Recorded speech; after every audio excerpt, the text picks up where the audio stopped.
ಸ್ನೇಹಿತರೆ, ನಾನು ಮಳವಳ್ಳಿ ಮೇಲೆ ಮಾತಾಡ್ತಾ ಇರೋದು. ಈ ವಿಡಿಯೋದಲ್ಲಿ ಆಲ್ರೆಡಿ ತಮ್ಲೈನ್ ನೋಡಿರ್ತೀರ. ಶ್ರೀರಾಮ ಮಂದಿರ ಅಯೋಧ್ಯೆಯಲ್ಲಿ ನಿರ್ಮಾಣ ಆಗ್ತಾ ಇದೆ. ಅದ್ರ ಬಗ್ಗೆ ಒಂದೆರಡು ಮಾತಾಡೋಣ ಅಂತ ಬಂದಿದ್ದೀನಿ. ಅದೇನು ಅಂತಂದರೆ, ಈ ರಾಮ ಮಂದಿರ ನಿರ್ಮಾಣ ಆಗ್ತಿರೋದ್ರ ಬಗ್ಗೆ ಹಲವಾರು ಜನ ಹಲವಾರು ರೀತಿ ಮಾತಾಡ್ತಾ ಇದ್ದಾರೆ. ಬಟ್ ನಾ ತಿಳಿದ ಮಟ್ಟಿಗೆ ನನ್ನ ಜೊತೆ ಕೆಲಸ ಮಾಡೋನೇ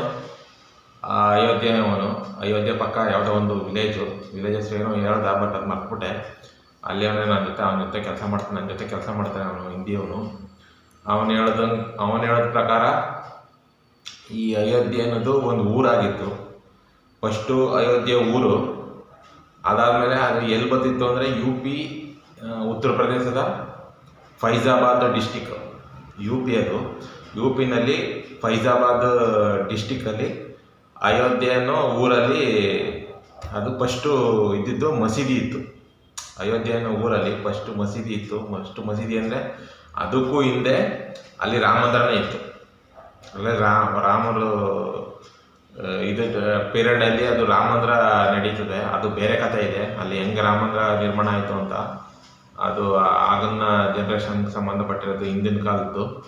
ಅದಾದ ನಂತರ ಅಲ್ಲಿಗೆ ಅಯೋಧ್ಯೆಗೆ ಬಾಬರ್ ಆಕ್ರಮಣ ಮಾಡ್ತಾನೆ. ಆವಾಗ ರಾಜರ ನಡುವೆ ಯುದ್ಧ ನಡೀತಿರೋದ್ರಿಂದ ಬಾಬರ್ ಆಕ್ರಮಣ ಮಾಡಿದಾಗ ಅಲ್ಲಿ ಬಾಬರ್ ಗೆದ್ದಾಗ ಅವನೇನು ಮಾಡ್ತಾನೆ, ಈ ರಾಮ ಮಂದಿರನ ನೆಲಸಮ ಮಾಡಿ ಅದೇ ಜಾಗದಲ್ಲಿ ಅವನೊಂದು ಮಸೀದಿ ಕಟ್ಕೊತಾನೆ, ಬಾಬ್ರಿ ಮಸೀದಿ ಅಂತ. ಅವ್ರ ಅಪ್ಪನ ಹೆಸರಲ್ಲಿ, ಅವರ ಅಪ್ಪ ಬಾಬರ್ ಅಂತ, ಅಕ್ಬರ್ ಅವರ ಅಪ್ಪನ ಹೆಸರು ಬಾಬರ್ ಅಂತ. ಅದಕ್ಕೆ ಅವನು ಅವ್ರ ಅಪ್ಪನ ಹೆಸರಲ್ಲಿ ಇರಲಿ ಅಂತ ಅಂದ್ಬಿಟ್ಟು ಬಾಬ್ರಿ ಮಸೀದಿ ಅಂತ ಹೇಳ್ಬಿಟ್ಟು ಅದೇ ಅಯೋಧ್ಯೆ ದೇವಸ್ಥಾನದ ರಾಮ ಮಂದಿರ ಇದ್ದ ಜಾಗದಲ್ಲಿ ಬಾಬ್ರಿ ಮಸೀದಿ ಅಂತ ಕಟ್ತಾನೆ.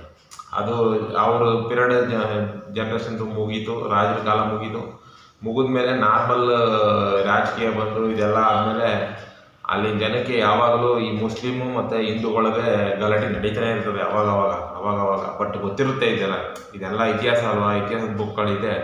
ರಾಮ ಮಂದಿರ ಇದನ್ನ ಕೆಡವಿ ಇವನು ಇದು ಕಟ್ಟಿರೋದು, ಬಾಬ್ರಿ ಮಸೀದಿ ಕಟ್ಟಿರೋದು ಅಂತ ಅಲ್ಲಿ ಹಿಂದೂಗಳಿಗೆ ಗೊತ್ತಿರ್ತದೆ. ಅದರಿಂದ ಜಗಳ ನಡೀತಾನೆ ಇರ್ತದೆ. ಈ ಜಗಳದ ಮಧ್ಯೆ ಏನಾಗುತ್ತೆ, ಒಂದು ಸಾರಿ ಅಲ್ಲಿರ್ತಕ್ಕಂಥ ಹಿಂದೂಗಳೆಲ್ಲ ಸೇರಿ ಜಗಳ ಯಾವಾಗಾಯ್ತು, ಜಗಳ ತಾರಕಕ್ಕೆ ಯಾವಾಗಿರುತ್ತೋ ಅವಾಗ ಏನು ಮಾಡ್ತಾರೆ, ಆ ಮಸೀದಿನ ಧ್ವಂಸ ಮಾಡಿಬಿಡ್ತಾರೆ. ಮತ್ತೆ ಎಲ್ಲನೂ ಜನಗಳೇ ಸೇರಿ ಎಲ್ಲನೂ ಅದನ್ನು ಕೆಡಬಿಡ್ತಾರೆ. ಕೆಡೋದಾಗ ಏನಾಗುತ್ತೆ, ಅದು ಮತಗಳ ನಡುವೆ ಜಗಳ ಆದ್ರಿಂದ ಅದೇನಾಗುತ್ತೆ, ಮಧ್ಯದಲ್ಲಿ ಗೌರ್ಮೆಂಟ್ ಬರಬೇಕಾಗುತ್ತೆ. ಗೌರ್ಮೆಂಟ್ ಬಂದು ಅದು ಕೋರ್ಟ್ಗೆ ಹೋಗುತ್ತೆ. ಕೋರ್ಟ್ಗೆ ಹೋಗಿ ಕೇಸು ಆವಾಗ ಅಲ್ಲಿ ಏನಾಗುತ್ತೆ, ಕೋರ್ಟ್ಗೆ ಹೋದ್ಮೇಲೆ ಅಲ್ಲಿ ಇದು ಡಿಸೈಡ್ ಆಗುತ್ತೆ.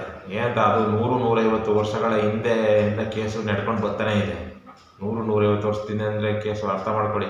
100-150 ವರ್ಷದಿಂದ ಕೇಸು ನಡೀತಾನೆ ಇತ್ತು. ಕೊನೆಗೆ ಕೋರ್ಟ್ಗೆ ಬೇಕಾಗಿರೋದೇನು, ಕೋರ್ಟ್ಗೆ ಸಾಕ್ಷಿ ಆಧಾರ ಬೇಕು. ಅಲ್ಲಿ ರಾಮ ಮಂದಿರ ಇತ್ತು ಅನ್ನೋಕ್ಕೆ ಉಲ್ಲೇಖ ಇದೆ.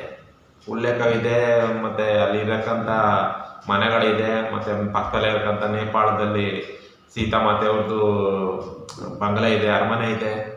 ಎಲ್ಲ A-Z ಇದ್ರಿಂದ ಏನಾಯಿತು, ಕೋರ್ಟು ಅಲ್ಲಿ ರಾಮ ಮಂದಿರ ಕಟ್ಬೋದು ಅಂತ ಅಂದ್ಬಿಟ್ಟು ತೀರ್ಪು ಕೊಡ್ತು. ರಾಮ ಮಂದಿರ ಕಟ್ಬೋದು ಅಂತ ತೀರ್ಪು ಕೊಟ್ಟ ಮೇಲೆ ಅದನ್ನು ಅಭಿವೃದ್ಧಿ ಪಡಿಸೋಕ್ಕೋಸ್ಕರ ಅಂತ ಅಲ್ಲಿನ UP ಸರ್ಕಾರ ತೀರ್ಮಾನ ಮಾಡುತ್ತೆ. ತೀರ್ಮಾನ ಮಾಡಾದ್ಮೇಲೆ ಅಲ್ಲಿ ಸುಮಾರು ಮನೆಗಳು, ಚಿಕ್ಕ ಮನೆಗಳು ಆ ಥರದವೆಲ್ಲ ಪಕ್ಕ ಇರ್ತವೆ. ಅವೆಲ್ಲ ಖಾಲಿ ಮಾಡಿಸ್ಬೇಕಾದ್ರೆ ಅದೊಂದು ಸಮಸ್ಯೆ ಉಂಟಾಯ್ತದೆ. ಅವನು ಹೇಳಿದ್ದು, ಇದು ನಾನು ಹೇಳ್ತಿರೋದಲ್ಲ, ಅವನೇ ಅಲ್ಲಿಂದ ಬಂದಿದ್ದಾನಲ್ಲ, ಅವನು ನನ್ನ ಜೊತೆ ಕೆಲಸ ಮಾಡೋನು, ಅವನು ಹೇಳೋದನ್ನೇ ನಾನು ಇಲ್ಲಿ ಹೇಳ್ತಾ ಇದ್ದೀನಿ. ಆವಾಗ ಏನಾಗುತ್ತೆ ಅಂದರೆ, ನಮಗೆ ಅಯೋಧ್ಯೆನಲ್ಲೇ ಬೇಕು. ಮನೆ ಅವರು ಏರ್ಪೋರ್ಟು, ರೈಲ್ವೆ ಸ್ಟೇಷನ್ನು ಮತ್ತು ಪ್ರತಿಯೊಂದನ್ನು ಅಭಿವೃದ್ಧಿ ಮಾಡಬೇಕು ಅಂತ ಸರ್ಕಾರ ಮಾಡಿರೋದ್ರಿಂದ ಜಾಗ ಬೇಕಲ್ವ.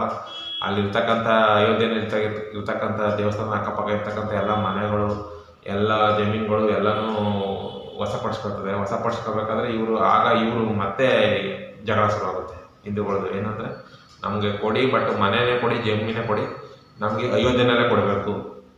ಅಯೋಧ್ಯೆ ಬಿಟ್ಟು ನಾವು ಹೊರಗಡೆ ಹೋಗಲ್ಲ. ಅಂದರೆ ಆ ಡಿಸ್ಟಿಕ್ ಪೂರ್ತಿ ಫೈಜಾಬಾದ್ ಅಂತಲೇ ಇತ್ತು. ಅವಾಗ ಫೈಜಾಬಾದ್ ಡಿಸ್ಟಿಕ್ ಅಂತ ಇತ್ತು, ಬಟ್ ಊರು ಮಾತ್ರ ಅಯೋಧ್ಯೆ ಇತ್ತು. ಈಗ ಅದೊಂದು ಸಮಸ್ಯೆ ತಲೆದೂರಿದಾಗ ಅಲ್ಲಿ UP ಸರ್ಕಾರ ಮುಖ್ಯಮಂತ್ರಿಗಳೇ ತೀರ್ಮಾನ ತಗೊಂಡ್ರೆ ಏನೋ ಗೊತ್ತಿಲ್ಲ. ಅದು ಯಾರ ಐಡಿಯಾ ಕೊಟ್ಟರೆ ಗೊತ್ತಿಲ್ಲ. ಒಟ್ಟಲ್ಲಿ ಒಳ್ಳೆ ಐಡಿಯಾ ತಗೊಳ್ತಾರೆ.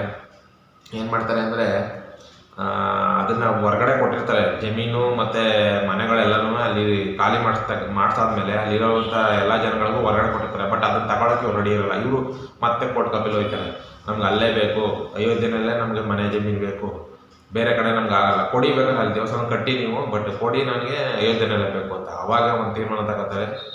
ಆ ಫೈಜಾಬಾದ್ ಡಿಸ್ಟಿಕ್ ಅಂತ ಏನಿತ್ತು ಪೂರ್ತಿ ಅಯೋಧ್ಯೆ ಡಿಸ್ಟಿಕ್ ಅಂತ ಮಾಡ್ಬಿಡ್ತಾರೆ. ಆ ಫೈಜಾಬಾದ್ ಡಿಸ್ಟಿಕ್ನೇ ಹೆಸರನ್ನೇ ಚೇಂಜ್ ಮಾಡ್ಬಿಡ್ತಾರೆ. ನಿಮ್ಗೆ ಅಯೋಧ್ಯೆ ಅಂತಾನೆ ಬೇಕು, ಅಯೋಧ್ಯೆ ಡಿಸ್ಟಿಕ್ ಅಂತಾನೆ ಬೇಕು, ಕೊಡ್ತೀನಿ ಅಂದ್ಬಿಟ್ಟು ಫೈಜಾಬಾದ್ ಡಿಸ್ಟಿಕ್ನೇ ಇದ್ದದ್ದನ್ನೇ ಪೂರ್ತಿ ಊರು ಅಯೋಧ್ಯೆ ಇತ್ತು, ಅದಾದಮೇಲೆ ಡಿಸ್ಟಿಕ್ನೇ ಅಯೋಧ್ಯೆ ಮಾಡ್ಬಿಡ್ತಾರೆ. ಪೂರ್ತಿ ಡಿಸ್ಟಿಕ್ ಏನೈತೆ ಅದ್ರ ಹೆಸರೇ ಅಯೋಧ್ಯೆ ಡಿಸ್ಟಿಕ್ ಅಂತ ಆಗ್ಬಿಟ್ಟಿದೆ ಇವಾಗ.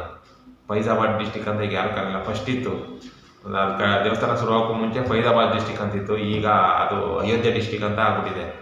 ಆಗ ಅಯೋಧ್ಯೆ ಡಿಸ್ಟಿಕ್ ಅಂತ ಆದಮೇಲೆ ಜನಗಳು ಸೈಲೆಂಟ್ ಆಗ್ತಾರೆ. ಯಾಕೆ ಅಂದರೆ ಪೂರ್ತಿ ಅದು ಅಯೋಧ್ಯೆನೇ ಅಂತ ಆಗೋಯ್ತಲ್ವ, ಪೂರ್ತಿ ಡಿಸ್ಟಿಕ್ಕೇ ಅಯೋಧ್ಯೆ ಡಿಸ್ಟಿಕ್ ಅಂತ ಆದಮೇಲೆ ತಗೋ ನಿಮ್ಗೆ ಅಯೋಧ್ಯೆ ಡಿಸ್ಟಿಕಲ್ಲಿ ಬೇಕು ತಾನೆ ಮನೆ ಜಮೀನು ತಗೋ ಅಂತ ಅಂದ್ಬಿಟ್ಟು ಅಯೋಧ್ಯೆನಲ್ಲೇ ಕೊಡ್ತೀನಿ ಅಂದ್ಬಿಟ್ಟು ಆ ಡಿಸ್ಟಿಕ್ನೇ ಅಯೋಧ್ಯೆ ಮಾಡ್ಬಿಡ್ತಾರೆ. ಹೆಸರನ್ನೇ ಅಯೋಧ್ಯೆ ಅಂತ ಮಾಡ್ಬಿಟ್ಟು ಡಿಸ್ಟಿಕ್ನ ಫೈಜಾಬಾದ್ ಅಂತ ಹಾಕಿ ಈಗ ದೇವಸ್ಥಾನ ಕಾರ್ಯ ಎಲ್ಲ ನಡೀತಾ ಇದೆ. ಈ ಫಸ್ಟ್ ಫ್ಲೋರು, ಸೆಕೆಂಡ್ ಫ್ಲೋರು ಬರುತ್ತೆ ಮತ್ತು ಗ್ರೌಂಡ್ ಫ್ಲೋರ್ ಬರುತ್ತೆ. ಮೊದಲನೇದು, ಎರಡನೇದು, ಮೂರನೇದು. ಫಸ್ಟ್ನೇದರಲ್ಲಿ ಬಾಲರಾಮ ಯಾವ ಥರ ಹುಟ್ಟಿ ಬೆಳೆದು ಬಂದರು ಆ ಥರ ಫೋಟೋಗಳು ಆ ಥರ ಎಲ್ಲ ಇಡ್ತಾರೆ ಅಂತ ಕಾಣಿಸುತ್ತೆ. ಮತ್ತು ಎರಡನೇ ಸ್ಟೆಪ್ಪಲ್ಲಿ ಅವ್ರದ್ದು ವಿಗ್ರಹ ಇರ್ತದೆ, ರಾಮ, ಸೀತೆ ಮತ್ತು ಲಕ್ಷ್ಮಣ, ಹನುಮಂತ ಇರೋಂಥ ವಿಗ್ರಹ ಮಧ್ಯದಲ್ಲಿ ಇರ್ತದೆ. ಮತ್ತು ಮೇಲ್ಗಡೆ ಲಾಸ್ಟ್ ಫ್ಲೋರಲ್ಲಿ ಯಾರೇ ಹೋದ್ರೂ ಕುತ್ಕೊಂಡು ಧ್ಯಾನ ಮಾಡೋಕ್ಕೆ, ರಾಮನಾಮ ಜಪಿಸೋಕ್ಕೆ ಮತ್ತು ಜಪ ತಪ ಮಾಡೋಕ್ಕೆ ಅಂತ ಥರ್ಡ್ ಫ್ಲೋರ್ ಅಂದರೆ ಮೂರನೇ ಫ್ಲೋರ್ನ ಜಪ ತಪ ಮಾಡೋಕ್ಕೆ ಮತ್ತು ರಾಮ ಭಜನೆ ಮಾಡೋಕ್ಕೆ ಅದೊಂದು ಫ್ಲೋರ್ನ ಇಟ್ಕೊಂಡಿದ್ದಾರೆ. ಬಟ್ ಈಗ ಉದ್ಘಾಟನೆ ಆಯ್ತಾ ಇರೋದು ಫಸ್ಟ್ ಫ್ಲೋರ್, ಕೆಳಗಡೆ ಗ್ರೌಂಡ್ ಫ್ಲೋರ್ ಮಾತ್ರ. ಫಸ್ಟ್ ಫ್ಲೋರು ಇಲ್ಲ, ಕೆಳಗಡೆ ಗ್ರೌಂಡ್ ಫ್ಲೋರ್ ಮಾತ್ರ ಕೆಲಸ ನಡೆದಿಲ್ಲ. ಕೆಲಸ ಇನ್ನೂ ಬೇಜಾನಿದೆ, ಇನ್ನೂ ಬೇಜಾನು ಒಂದು 5 ವರ್ಷ 6 ವರ್ಷನೇ ಬೇಕಾಗ್ಬೋದೇನೋ. ಅದಕ್ಕೆ ಈಗ ಜಲ್ದಿ ಇವರು ಏನಕ್ಕೆ ಓಪನ್ ಮಾಡ್ತಾವ್ರೆ ಅಂತಂದರೆ, ಈಗ BJP ಸರ್ಕಾರ ಇದೆ, ಈಗ 2024 ಅಲ್ವಾ, ಈಗ ಎಲೆಕ್ಷನ್ ಡಿಕ್ಲೇರ್ ಆಗುತ್ತೆ. ಇವಾಗ MP ಎಲೆಕ್ಷನ್ ಡಿಕ್ಲೇರ್ ಆಗುತ್ತೆ, ಲೋಕಸಭಾ ಎಲೆಕ್ಷನ್ ಡಿಕ್ಲೇರ್ ಆಗೋದ್ರಿಂದ ನೋಡಬೇಕು ಯಾವರು. ಅದಕ್ಕೋಸ್ಕರನೇ ಈಗ ಅವ್ರೇನಾದ್ರು ಈಗ ಇಷ್ಟಕ್ಕೆ ಕಟ್ಟಿ ಎಲೆಕ್ಷನ್ ಆದ್ರಾಗೈತೆ ಬಿಟ್ಬಿಟ್ರೆ, ಬೇರೆ ಸರ್ಕಾರದವ್ರು ಬಂತು ಅಂದರೆ ಬೇಕಾದ್ರೆ ಹೇಳೋಕ್ಕಾಗಲ್ಲ. ಬೇಕಾದ್ರೆ ಪೂಜೆ ಮಾಡೋದಂಗೂ ಮಾಡಿಬಿಡ್ತಾರೆ, ದೇವಸ್ಥಾನ ಅರ್ಧಂಬರ್ಧಕ್ಕೆ ನಿಲ್ಲಿಸಿ ಪೂಜೆನೂ ಮಾಡೋಕ್ಕಾಗಲ್ಲ, ಆ ಥರ ಮಾಡಿಬಿಡ್ತಾರೆ. ಅದಕ್ಕೋಸ್ಕರ ಈ ಮೋದಿಯವರು ಏನು ಮಾಡ್ತಾಯಿದ್ದಾರೆ, ನಮ್ಮ ಸರ್ಕಾರ BJP ಸರ್ಕಾರ ಇದ್ದಾಗ ಅದಕ್ಕೆ ಕೆಳಗಡೆ ಉದ್ಘಾಟನೆ ಮಾಡಿಬಿಡೋಣ ಅಂತ ಅಂದ್ಬಿಟ್ಟು ಈಗ ಕೆಳಗಡೆ ಉದ್ಘಾಟನೆ ಮಾಡೋಕ್ಕೆ ಸೋಮವಾರ 2022 2024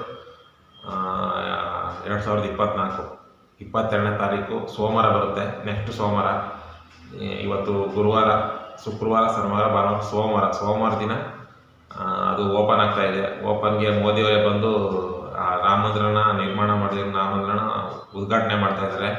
ಮತ್ತು ಇನ್ನೂ ಹಲವಾರು ಸೆಲೆಬ್ರಿಟಿಗಳು, ಅದು ಟ್ರಸ್ಟೇ ಇದೆ, ರಾಮ ಮಂದಿರದ್ದು ಇದೆಯಲ್ಲ, ರಾಮ ಮಂದಿರದ್ದು ಟ್ರಸ್ಟ್ ಮಾಡ್ಕೊಂಡಿದ್ದಾರೆ. ಟ್ರಸ್ಟ್ ಅವಾಗಿಂದನೂ ಇದೆ. ಆ ಟ್ರಸ್ಟ್ ಮುಖಾಂತರ ಎಲ್ಲ ಸೆಲೆಬ್ರಿಟಿಗಳು, ಕ್ರಿಕೆಟ್ ಅವರು ಮತ್ತು ಸಿನಿಮಾದವರು ಮತ್ತು ರಾಜಕೀಯದವರು ಎಲ್ಲರೂ ಬರ್ತಾರೆ. ಮೋದಿಯವರು ಬರ್ತಾರೆ, ಬಂದು ಎಲ್ಲ ಉದ್ಘಾಟನೆ ಮಾಡ್ತಾರೆ. ಜೊತೆಗೆ ಇವಾಗ 22ನೇ ತಾರೀಕು ಆಗೋಕ್ಕೆ ಭಾರತದಲ್ಲಿ ಎಲ್ಲ ಕಡೆನೂ ರಾಮರದ್ದು ಪ್ರಸಾದ ಹೋಗ್ಬೇಕು ಅಂತ ಮಂತ್ರಾಕ್ಷತೆ ಅಂತ ಕೊಟ್ಟಿದ್ದಾರೆ. ಆಲ್ರೆಡಿ ಬಂದಿದೆ, ನನ್ನ ಹತ್ರನೂ ಇದೆ, ತೋರಿಸ್ತೀನಿ. ಇವಾಗ ಇದೇ ವಿಡಿಯೋದಲ್ಲಿ ನೋಡಿ, ಈಗ ಹಾಕ್ತೀನಿ ವಿಡಿಯೋನ ಸೈಡಲ್ಲಿ, ಆ ವಿಡಿಯೋ ನೋಡ್ಕೊಳ್ಳಿ. ಅದರಲ್ಲಿ ಒಂದು ಪಾಂಪ್ಲೆಕ್ಸ್ ಕೊಟ್ಟಿದ್ದಾರೆ, ಎಲ್ಲ ಯಾರ್ಯಾರು ಬರ್ತಾರೆ ಏನೇನು ಮಾಡಬೇಕು ಅಂತ. ಆ ಪಾಂಪ್ಲೆಕ್ಸಲ್ಲಿ ಏನು ಹೇಳಿದಾರಪ್ಪ ಅಂತಂದರೆ, ಸೋಮವಾರ ದಿನ ನೀವು ಕೂಡ ಎಲ್ಲೆಲ್ಲಿ ರಾಮ ಮಂದಿರಗಳಿದೆ ಅಥವಾ ಸಂಘ ಸಂಸ್ಥೆಗಳ ಮುಖಾಂತರ ನೀವು ರಾಮರ ಜಪ ತಪಗಳನ್ನ ಮಾಡ್ಬೋದು, ಪೂಜೆ ಪುನಸ್ಕಾರಗಳನ್ನ ಮಾಡ್ಬೋದು, ಜೊತೆಗೆ ಸ್ವೀಟ್ಗಳನ್ನ ಹಂಚ್ಬೋದು. ಅಲ್ಲಿ ರಾಮ ಮಂದಿರ ಓಪನ್ ಆಗ್ತಾ ಇರೋದ್ರಿಂದ ಎಲ್ಲರೂ ಒಂದೇ ಕಡೆ ಇದು ಮಾಡೋಕ್ಕಾಗಲ್ಲ, ಅಲ್ಲಿಗೆ ಬನ್ನಿ ಅಂತ ಹೇಳೋಕ್ಕಾಗಲ್ಲ. ಆದ್ದರಿಂದ ಎಲ್ಲರಿಗೂ ಮಂತ್ರಾಕ್ಷತೆ ಕೊಟ್ಟಿದ್ದಾರೆ. ಅದನ್ನು ಅವತ್ತು ಸ್ನಾನ ಮಾಡಿ ನಮ್ಮ ಮಂತ್ರಾಕ್ಷತೆನ ರಾಮರ ದೇವಸ್ಥಾನದಿಂದ ಬಂದಿರತಕ್ಕಂಥ ಅಕ್ಷತೆನ ನಮ್ಮ ತಲೆ ಮೇಲೆ ಹಾಕ್ಕೊಂಡು ರಾಮರ ಆಶೀರ್ವಾದ ಪಡೆದು ಅವತ್ತು ರಾಮ ಜಪ ಮಾಡಿ ಅಂತ ಹೇಳಿದ್ದಾರೆ. ಮತ್ತು ಹಾಗೆಯೇ ದೀಪವನ್ನು ಬೆಳಗಿ ಅಂತ ಹೇಳಿದ್ದಾರೆ. ಮಣ್ಣಿನ ದೀಪಗಳೇನಿದೆ ಆ ಮಣ್ಣಿನ ದೀಪಗಳನ್ನ ಹಚ್ಚಿ ಮನೆಗಳನ್ನ ಬೆಳಗಿಸಿ ಅಂತ ಇಡೀ ಭಾರತಕ್ಕೆ ಹೇಳಿದ್ದಾರೆ. ಇಡೀ ಭಾರತಕ್ಕೆ ಹೇಳೋದ್ರಿಂದ ಇದೊಂದು ವಿಚಾರ ಆಗಿದೆ. ಹಾಗಾಗಿ ಈ ವಿಚಾರ ಮಾಡಿ ಸೋಮವಾರ ನೀವು ಕೂಡ ಆ ಮಂತ್ರಾಕ್ಷತೆ ಬಂದಿಲ್ಲ ಅಂತಂದರೆ ನಿಮ್ಮ ಅಕ್ಕಪಕ್ಕ ವಿಚಾರಿಸಿ, ಆ ಮಂತ್ರಾಕ್ಷತೆ ಹಾಕ್ಕೊಳ್ಳಿ. ಮಂತ್ರಾಕ್ಷತೆ ಚೆನ್ನಾಗಿದೆ. ಆ ಅಕ್ಷತೆ ಕಾಳು ಅದು ಅಲ್ಲಿಂದ ಪೂಜೆ ಮಾಡಿ ಬಂದಿರೋದು ಅದು ಅಕ್ಷತೆ ಕಾಳು. ನಾನು ಬಂದಿದೆ, ಇಲ್ಲೇ ಇದೆ, ತೋರಿಸ್ತೀನಿ ಅದು ವಿಡಿಯೋದಲ್ಲಿ. ಮಂತ್ರಾಕ್ಷತೆನ ನಿಮಗೆ ಅಕ್ಕಪಕ್ಕ ಯಾರಾದ್ರು ಪರಿಚಯ ಇದ್ದರೆ ಅದನ್ನು ಮಾಡಿ ಚೆನ್ನಾಗಿರಿ. ಆ ರಾಮ ನಿಮ್ಮ ಜೀವನವನ್ನು ಸುಖಕರವಾಗಿಡಲಿ ಅಂತ ಈ ವಿಡಿಯೋ ಮುಖಾಂತರ ಕೇಳ್ಕೊತಾ ನಾನು ಈ ವಿಡಿಯೋನ ಮುಗಿಸ್ತೀನಿ.